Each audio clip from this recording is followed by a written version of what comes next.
Today, everything is replaceable. Convenience is a way of life, and we have adapted to it perfectly. Not because we're lazy, but because we're just so busy. Busy with everything our society expects of us: work, family, friends, performing, staying connected. And changing your behavior is hard. Just ask a psychologist.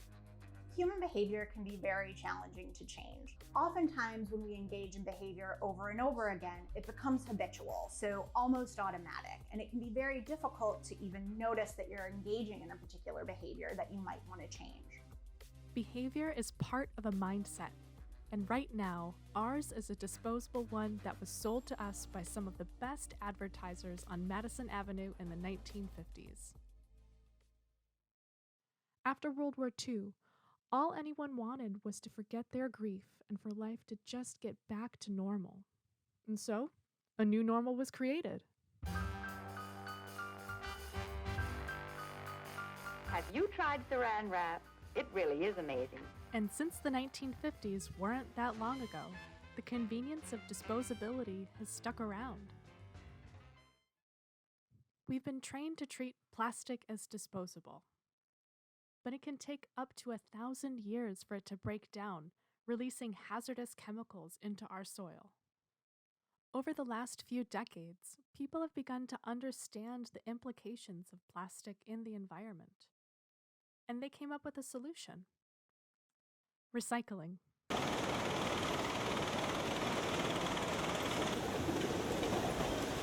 Single-stream recycling is a process that many municipalities have adopted. It allows for residents to put all their recycling waste into one container, which is then sorted, processed, and sold. But as with any technological solution, it is not without its problems.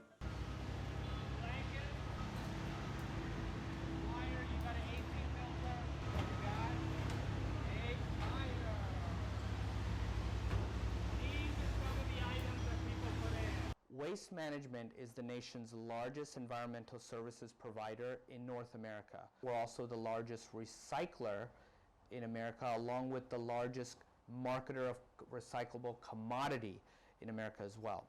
And we process anywhere from 45 to 55 tons in 1 hour. Some of the major challenges we face, not just with Miami-Dade County, but just in general in the recycling industry, is contamination.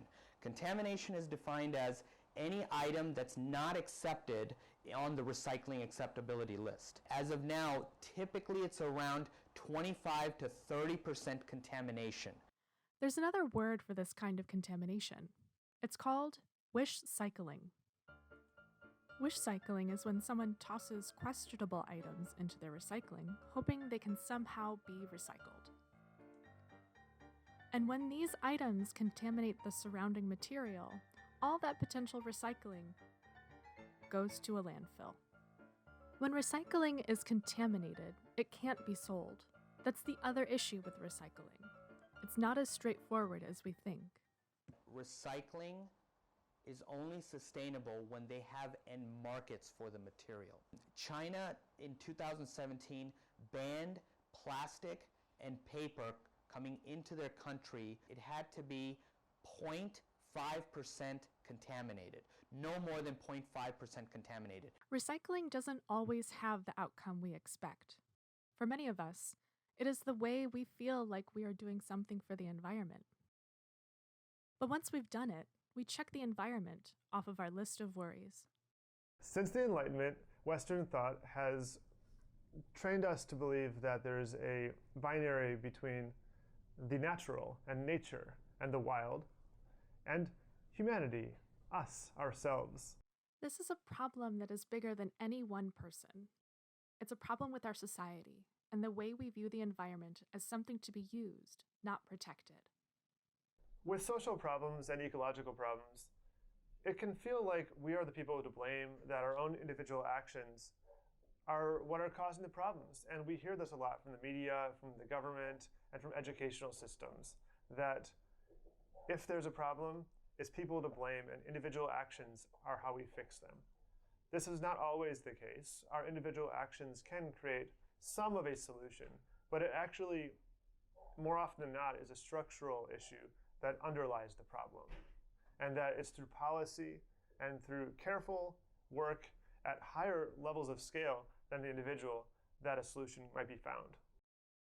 That's a lot for any one person to shoulder and feels so much bigger than one person can handle. So what can we do? Start with yourself.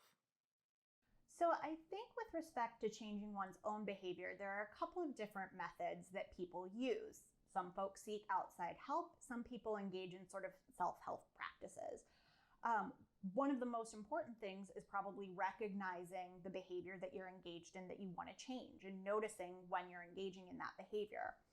Another thing we often recommend for folks who want to engage in long-term behavioral change in a meaningful way is to set SMART goals for themselves. So SMART goals tend to be specific, they tend to be measurable, attainable, relevant, and time-linked. So oftentimes we recommend, for example, someone who wants to change their behavior, identify a very specific behavior they would like to change.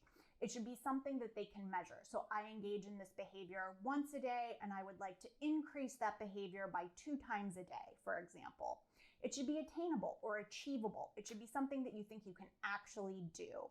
It should be relevant to you and your overall values and motivations. And then it should be time linked, meaning I would like to increase my behavior by this particular amount over the next 3 months or 6 months.